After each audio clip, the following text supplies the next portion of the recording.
आज का हमारा टॉपिक है चंद्रगुप्त मौर्य। मौर्य साम्राज्य की स्थापना भारतीय इतिहास की एक महत्वपूर्ण घटना है। इस राजवंश ने भारत को सतम राजनीतिक एकता के सूत्र में बांधा था। मौर्य वंश की स्थापना से पूर्व भारतीय इतिहास का कालक्रम अस्पष्ट और विवादाग्रस्त था, लेकिन मौर्यों के समय से भारतीय इतिहास ने ऐतिहासिक वृत्त रूप धारण लिया था। इसीलिए चंद्रगुप्त मौर्य को पहला ऐतिहासिक राजा माना जाता है।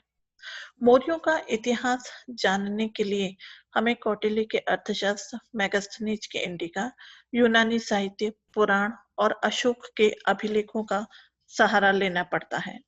मौर्य वंश का संस्थापक चंद्रगुप्त मौर्य था। इसका आरंभिक जीवन अंधकारमय है। उसकी जाति के विषय में विद्वानों में मतैक्यता का अभाव है।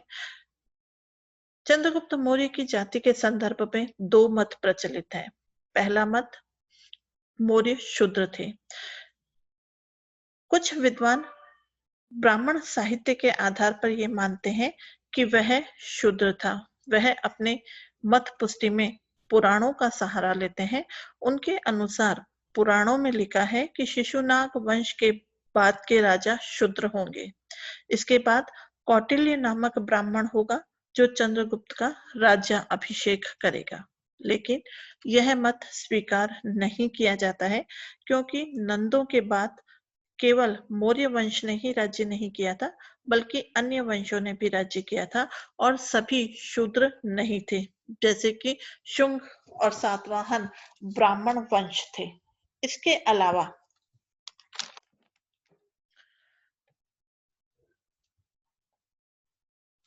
पुराणों में यह भी नहीं कहा जाता है कि चंद्रगुप्त की मां नंद की पत्नी थी। चंद्रगुप्त नंदों का वंशज था और उसकी माता का नाम मुरा था। पुराण तो केवल ये कहते हैं कि कौटिल्य नंदों को समाप्त करेगा और चंद्रगुप्त का राज्य अभिषेक करेगा। चंद्रगुप्त की जाति के बारे में तो पुराण एक मत नहीं है।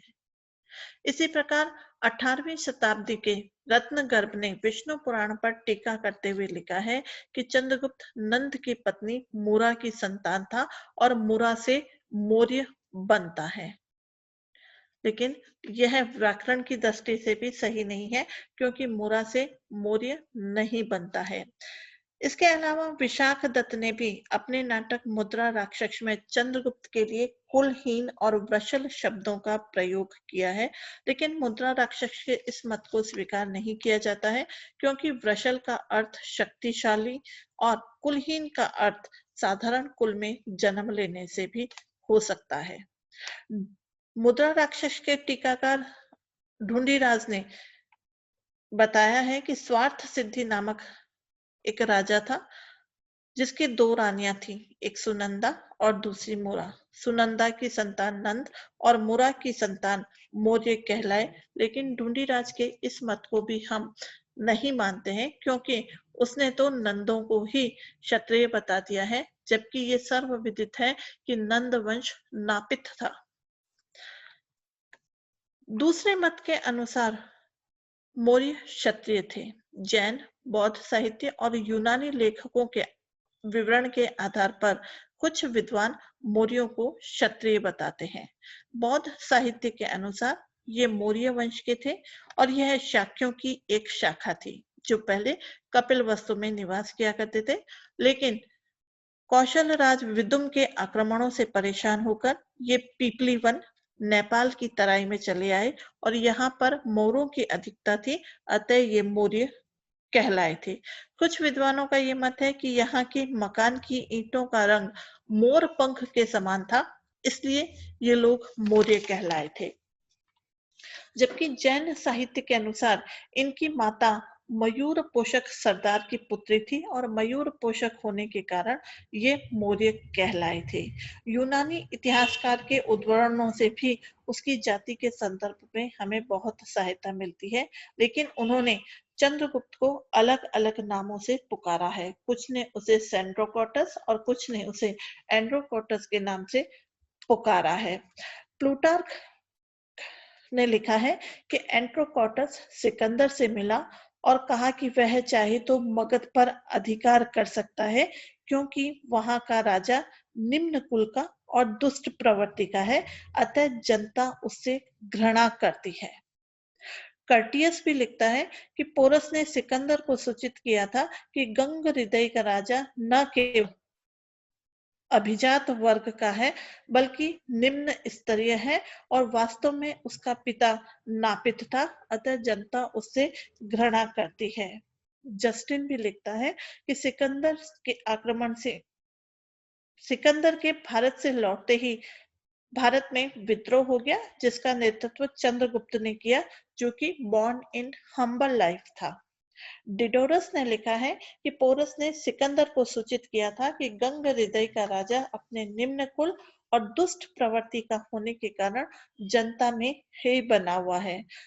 यूनानी इतिहासकारों के इन उद्धरणों से यह स्पष्ट हो जाता है कि नंद शूद्र थे और यदि चंद्रगुप्त निम्न जाति का होता तो वे नंदों को कभी भी शूद्र नहीं कहता।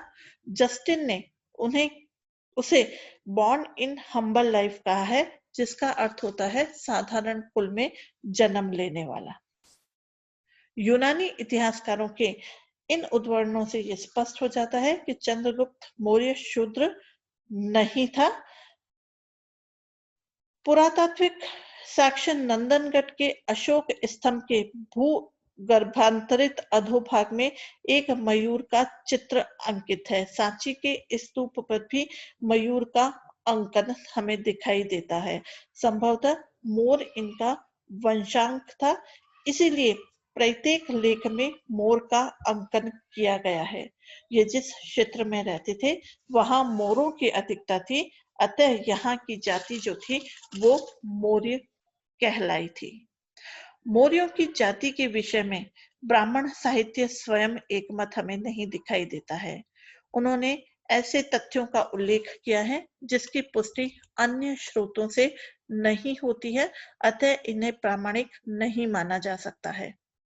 जैन और बौद्ध साहित्य तर्क संगत और एकमत प्रतीत होते हैं और इनकी पुष्टि विदेशी लेखकों और पुरातात्विक स्रोतों से भी होती है।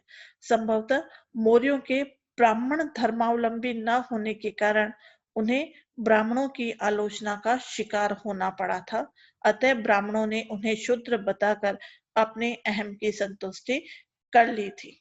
वास्तव में मौर्य क्षत्रिय ही थे। जाति के समान चंद्रगुप्त मौर्य की राज्यारोहण तिथि भी विवादाग्रस्त है। अधिकांश विद्वान ये मानते हैं कि चंद्रगुप्त 322 ईसा पूर्व में मगध का शासक बना था।